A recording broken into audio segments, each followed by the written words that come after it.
A Revolta dos Farrapos. A Revolta dos Farrapos aconteceu no Rio Grande do Sul durante o período regencial, de 1835 a 1845.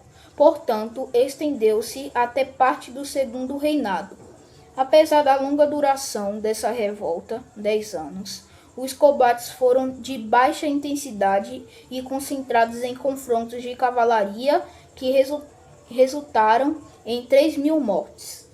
A Revolta dos Farrapos foi um movimento de elite, e suas causas imediatas foram a insatisfação dos estancieiros com os altos impostos sobre o charque, carne seca, local e a escolha arbitrária de nomes não aprovados pelos estancieiros para o cargo de presidente da província, corresponde ao atual cargo de governador. Esse número de mortos é visto pelos historiadores como baixo se comparando com os outros movimentos similares ocorridos no Brasil nesse mesmo período. A província do Rio Grande do Sul tinha como principal produto econômico o charque. O charque gaúcho era produzido pelos charqueadores a partir da carne bovina vendida pelos estancieiros.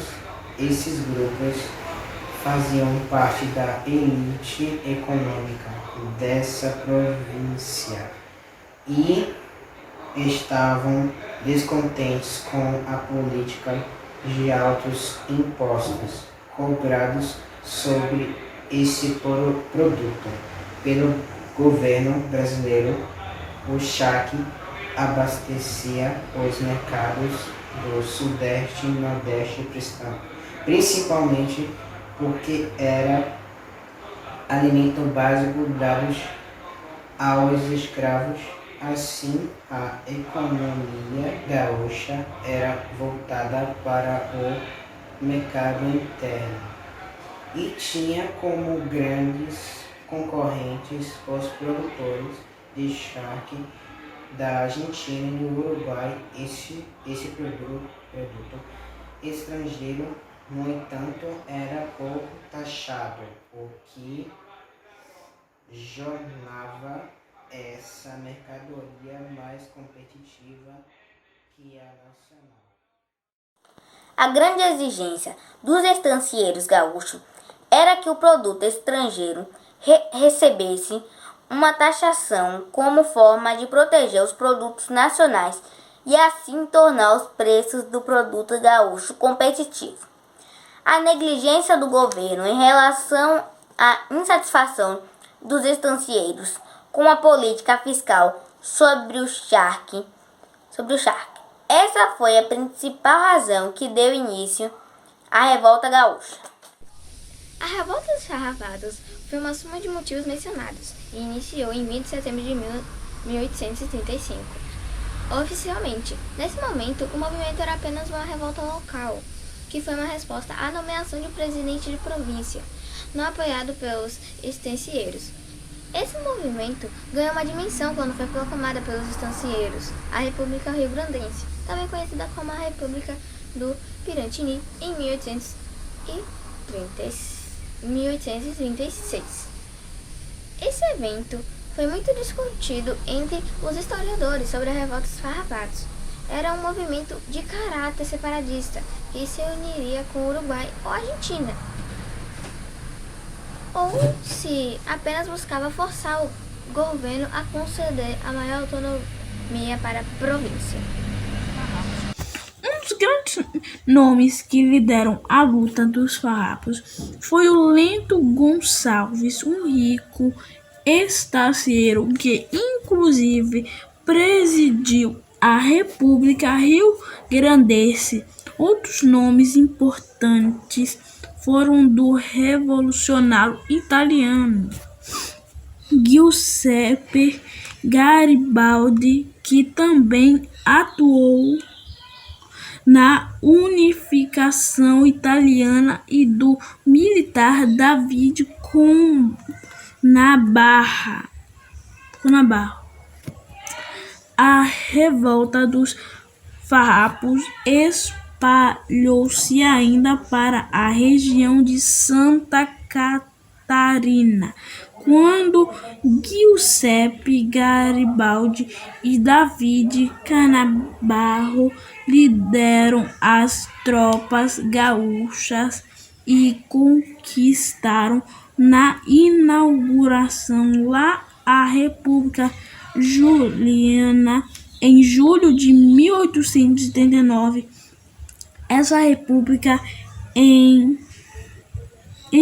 entretanto, teve duração curta, pois a região foi retomada pelos tropas imperiais em novembro do mesmo ano, a partir de 1842, conforme classifica o historiador gaúcho Juscelino Machado de Silva.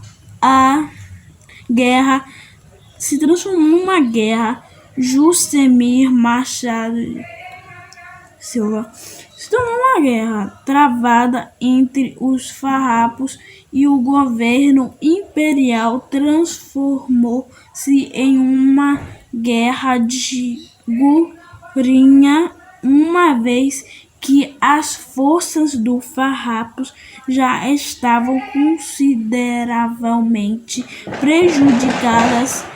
Isso aconteceu principalmente com a nomeação de Luiz Alves de Lima e Silva para conter a revolta no Sul. Luiz Alves de Lima e Silva, na época barão de Caxias, foi nomeado pelo governo em 1842 para derrotar os farrapos e foi enviado para o sul com mais 12.000 homens. Caxias conseguiu, por meio de estratégia militar eficiente e da diplomácia, derrotar gradativamente os farrapos e forçá-los à negociação. Essa negociação entre os farrapos e o governo levou à assinatura do Tratado de Ponte Verde, no qual foi acertada a rendição dos revoltosos. Os farrapos foram, portanto, derrotados e, em troca, o governo aceitou os seguintes termos: os envolvidos foram anistiados, charque estrangeiro foi taxado em 25%, os militares farrapos foram integrados ao exército imperial, mantendo a mesma patente, provincianos receberam direito de escolher seu governador de província, não cumprido pelo governo. Os escravos que participaram da revolta seriam alforriados, não foi cumprido pelo governo.